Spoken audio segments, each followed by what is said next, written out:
অনেক দিন পরে আজ তোমাদের সঙ্গে শেয়ার করব আমি কিছু রান্নার ভিডিও। দেখো, আজ বানাবো ডিমের কষা, সাথে সবজি দিয়ে বিভিন্ন রকম তরকারি। তো ফার্স্টে কড়াইতে তেল গরম করে একটু নুন দিয়ে দিলাম, আর ডিমগুলোকে কিন্তু আগের থেকেই সেদ্ধ করে রেখেছিলাম। দেখলে ডিম ভাজতে গিয়ে আমার পুরো ডিমটা ছিটকে গিয়ে সারা হাতে তেল ভরে কি অবস্থা হলো। আর যতক্ষণে আমি ডিমগুলো সেদ্ধ করেছিলাম আমি কিন্তু ওইদিকে পেঁয়াজ কেটে রেখে দিয়েছিলাম।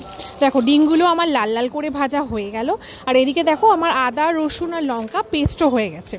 যে তেলে ডিমটা ভেজেছিলাম সেই তেলেতেই আমি গোটা গরম মশলাগুলো দিয়ে দিলাম, আর দিয়ে দিলাম সামান্য পরিমাণে একটু গোটা জিরে। দিয়ে কিছুক্ষণ নাড়ার পরে আমি দিয়ে দিলাম কুচি করে রাখা পেঁয়াজগুলোকে বেশ আমি কিছুক্ষণ বাদামি করে ভাজবো। যখন পেঁয়াজগুলো থেকে হালকা হালকা জল বেরোতে শুরু করবে, তারপরে আমি দিয়ে দেবো এই আদা রসুন আর লঙ্কার পেস্টটা। এই আদা রসুন লঙ্কা আর পেঁয়াজের এই পেস্টটাকে আমি বেশ কিছুক্ষণ কষাতে দেবো। যতক্ষণ এটা কষছে ততক্ষণে আমি গ্রেভির মশলাটাকে রেডি করে নেব। একটা প্লেটে দেখো হলুদ গুঁড়ো, জিরে গুঁড়ো, কাশ্মীরি লঙ্কার গুঁড়ো আর সামান্য একটু নুন নিয়ে নিয়েছিলাম।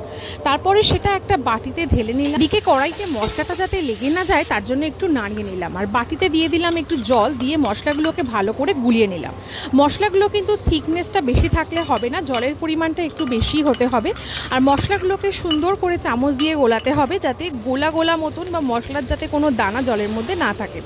তারপরে এই মশলার পেস্টটা দিয়ে দিলাম কড়াইতে, দিয়ে ভালো করে কষিয়ে নেব। এবার এটা আমি মোটামুটি 10 থেকে 12 মিনিট পর্যন্ত সুন্দর করে মশলাটাকে কষাবো, যতক্ষণ না এর থেকে ভালো একটা ফ্লেভার বেরোয়।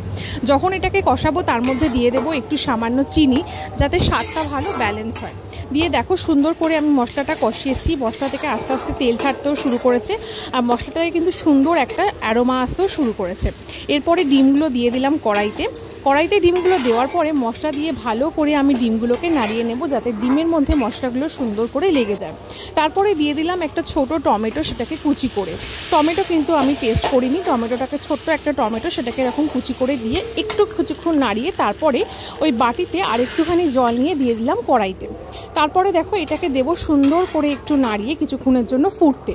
দেখো কি সুন্দর ফুটতে শুরু করেছে। মোটামুটি 10 মিনিট ভালো করে ফুটলেই এটা কিন্তু রেডি হয়ে যায়। কিন্তু এর মধ্যে কোনো রকমের আলু দিইনি, বিকজ এটাকে কিন্তু আমি ডিমের কষা বানিয়েছিলাম, আর এটা দিয়ে কিন্তু খুব সুন্দর একটা অ্যারোমা আসছিল।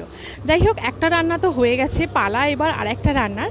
কড়াইতে দিয়ে দিলাম অল্প একটু তেলটা একটুখানি গরম হওয়াতে দিয়ে দিলাম কালো জিরে।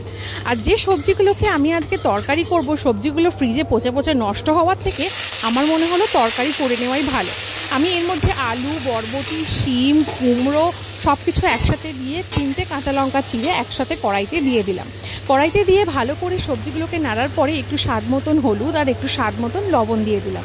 দিয়ে ভালো করে কিন্তু সবজিগুলোকে ভেজে নিলাম।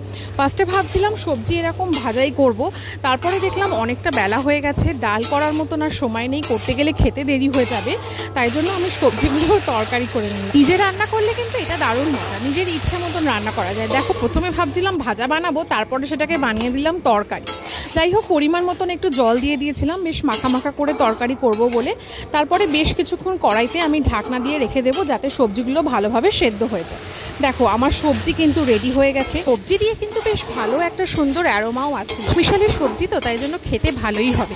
যাই হোক, আজকের ভিডিওটা কিন্তু এখানেই শেষ করছি। কেমন লাগলো জানাতে কিন্তু অবশ্যই কমেন্ট করে ভুলো না।